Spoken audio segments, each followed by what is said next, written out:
Robin DiAngelo says that she thinks that white progressives and white liberals are the worst form of upholding white supremacy, the worst form, because they don't believe that they're as racist as they actually are. She says, in fact, that she defines a white progressive as somebody who thinks they're less racist or not racist.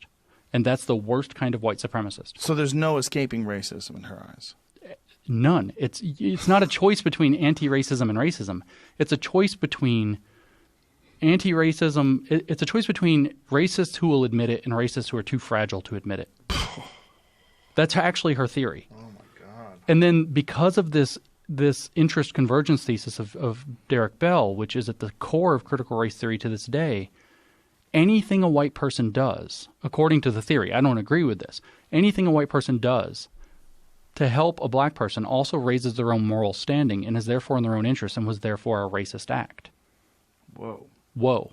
There's no getting out of that one. So it's like, again, this is supposed to cause healing. This is supposed to solve problems. It says that the problem, Derek Bell explicitly says in Faces Upon the Well that racism is permanent, that it cannot be fixed. Oh. So what the hell I'm an optimist. Why are we doing that? Well, that's just one individual, right? But did he have a solution that instead of desegregation, what was his alternative? His general alternative was to constantly wage a critical war against white people and whiteness. Forever. Yes. Until... The way that they believe that white supremacy and whiteness can be taken out of society is to completely, in a full-on revolution, remake society from the bottom up. That's in their literature all over the place. You can't get rid of whiteness until you get rid of all vestiges of white society. And that level of revolution is what's inspiring these frickin' riots.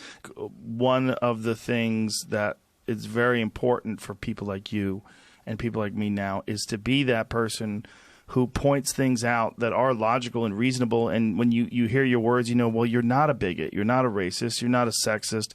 You're not homophobic. You're not transphobic. You're just a person using logic, and you're standing up to this ideology that seems to avoid any and all criticism. That's right. And it does so like a religion. That's right. And that's what's dangerous about it, is because we have these religious tendencies. We have these fundamentalist ideological tendencies to adopt a particular pattern of thinking and behavior and to stick with it without deviation, because if you do, you'll be ostracized. And that's what you're seeing with woke culture. That's right. So, you bring up religion again and forgiveness too, right? Yes. You learn from your mistakes. This is horrifying me that teenagers are like calling each other out and like these cancel, whatever the hell they're doing.